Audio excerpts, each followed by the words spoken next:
So, what have we here?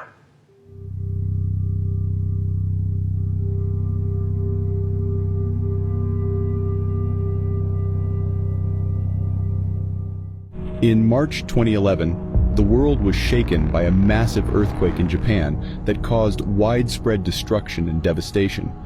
But the earthquake also triggered a mysterious event at a nuclear power plant in Fukushima. After the accident, 10 strange objects appeared in the sky above the damaged reactor and hovered over the site for several hours before disappearing into the night. The UFOs were there for a reason. It's well known that UFOs have a keen interest in our nuclear technology, and the Fukushima incident may have caught their attention. Were they there to monitor the situation, or perhaps to intervene in some way?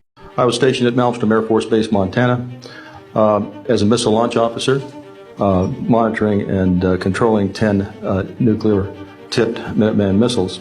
I got a call that morning that they were seeing strange lights flying in the sky, and I got another call subsequent to that call, and this time it was a more intense tone in the guard's voice. It was very clearly very frightened. He said there was a bright, glowing red object hovering outside the front gate. It was oval-shaped. He had all the other guards out there with their weapons drawn. Right after that call, I woke up my commander and told him about the phone calls. As I was telling him about the phone calls, my weapons started going down, one after the other. They went into a no-go condition, what we call no-go condition. They were unlaunchable. We lost somewhere between 6 and 8 weapons that morning. In the late 1970s, documentary film producer Linda Moulton Howe heard a first-hand UFO account from her brother, then a military helicopter pilot. Linda began investigating reports of unexplainable cattle surgery and cattle mutilations in the same areas of reported UFO activity. One night, that fall of October of '75, I had a phone call while I was actually on the floor with a typewriter writing a medical script. And it was my brother, and he was extremely excited. And the first words out of his mouth were, "Linda, a UFO has set down on the base." He was a helicopter pilot in '75 at Malmstrom Air Force Base outside of Great Falls. And that particular night, he had been at a wing party when beepers started going off all over. There was an emergency. And the emergency, as it turned out, was that electronic signal equipment had gone off over a missile silo known as Kilo 7 at Malmstrom. And a sabotage alert team was reporting that a football field sized, that'd be 300 feet in diameter, an orange glowing disc was hovering, or stationary, whatever word you want to use, very low to the top of the missile silo. And that it was casting light that was brighter than daylight. My brother said that the sabotage alert team actually had an argument with the command unit saying, "You want us to go closer than where we are," which was a quarter of a mile away, "then you come out here." And that kind of insubordination got people's attention too, that something serious was there at that missile silo. Jets were scrambled. When the jets got above whatever this orange glowing thing was, it blinked out. The sabotage alert team said, "We know it must still be there, it's just disappeared." As long as the jets were there, couldn't see it. The jets were called back on it came. Began to rise and was picked up by radar until it Dopplered off at 200,000 feet. Well, the next day, my brother said that they sent a team out there to investigate that missile, and that they found that the targeting information in the computer head about where the warhead would go in the world had been changed. And the next day, they took out that whole missile and put in a new one. 2 Peter chapter 3, verse 10. But the day of the Lord will come as a thief in the night, in the which the heavens shall pass away with a great noise, and the elements shall melt with fervent heat. The earth also and the works that are therein shall be burnt up. I want to give all praises and honor to Yahweh, Ba'ashem, Yahushai, Ba'ashem, Rakah, Kodash, forgive me the spirit, to do this lesson. This is a part 2 of a lesson I did last week, some days ago. Okay. and it's going into the angels controlling the nuclear weapons. Okay, the angels, they control Yahweh Bashim Yahushua and the angels. They control the nuclear weapons. All right, and you see in those clips, man, it's obvious, man. There's so many accounts and so many witnesses and information on this, man, that proves it. And you saw in the first clip, that was another clip of the chariot destroying a missile in the sky, man. A missile test. Okay, a whole different one, man. So they've been doing this, man. They've been doing this. Why you think they got a space force? Okay, why do you think they got a space force, man? They know. They know. Okay, why you think, they coming out the past year with all this information on UFOs, having meetings, man. Okay, think about this. They're all coming to a building, wearing suits, getting all dressed up, news conference, all because of the chariots of Yahweh Bashim Yahushai. All right, so that first clip, man, you see how that chariot moved, man, to destroy that missile? That was smooth, man. Talk about the power of Yahweh Bashim Yahushai. And you also see that woman. That was an old clip, an old interview, as you can tell by the footage.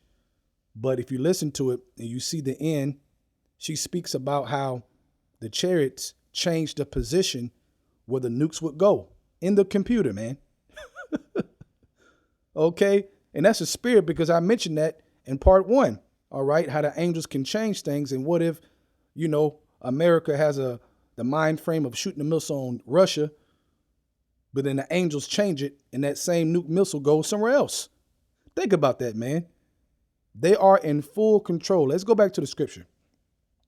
Let's go back to 2 Peter chapter 3. Let's read verse 11.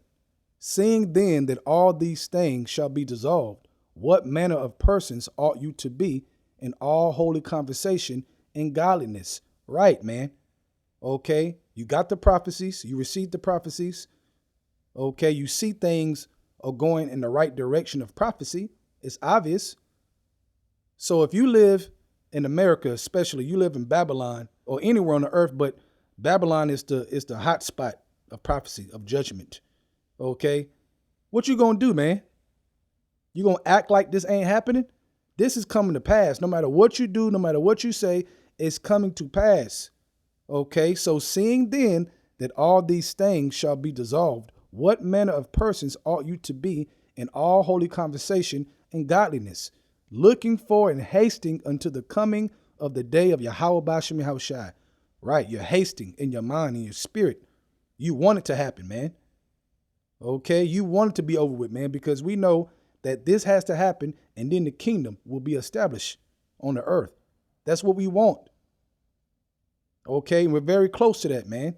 So when you see these different clips and different info on these chariots, these angels controlling the nuclear facilities, okay, making ESAU be confused and worry. I mean, it's hilarious to me, man. Okay, it lets me know that they are preparing for that time. They are controlling the nuclear facilities, the nuclear program, okay, to be prepared for that time. Let's keep reading. It says, wherein the heavens being on fire shall be dissolved, and the elements shall melt with fervent heat. Nevertheless, we, according to his promise, look for a new heavens and a new earth wherein dwelleth righteousness. Okay, and that fervent heat is extremely hot. Okay, I'm going to say it again. Yahweh Bashim Yahushai and the angels, they control the nuclear programs, man. That lets you know how serious that program is. All right, it's going to shake the earth back and forth. That's serious. All right, that's why they get worried, because if something that they don't know about, they can't tell you what it is changing the patterns where the nukes go. That is mega serious, man. That is mega serious. Okay.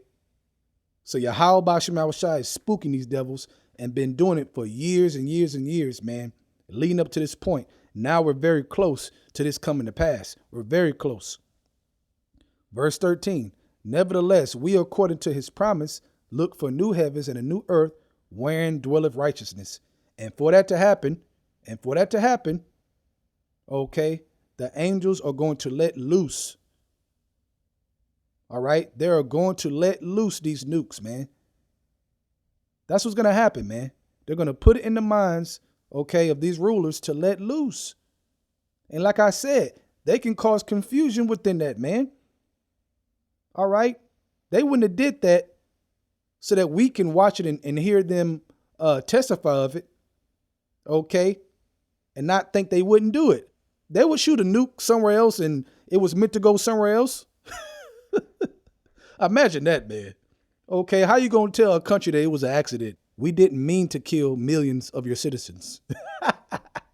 So we don't know how crazy it's going to get in the mix of this war, man, but it's going to be insane, man. Okay, and the angels are going to control the whole thing, man. Talk about theater. That's huge, man. So I'll read verse 14. Wherefore, beloved, seeing that you look for such things, be diligent that you may be found of him in peace. And that's what we want. We want to be found in peace. We want salvation. We don't want to be destroyed. We don't want to be caught on fire and melting, and your tongue melting, and your eyes and your sockets melting. You don't want that. I don't want that, man. That's scary to think about. Okay? That's why the scriptures say, work out your own salvation with fear and trembling. Okay? Because of what I'm reading. All right? It says without spot and blameless, right? And you can only be without spot and blameless through Yahushua, through his blood. That's the only way.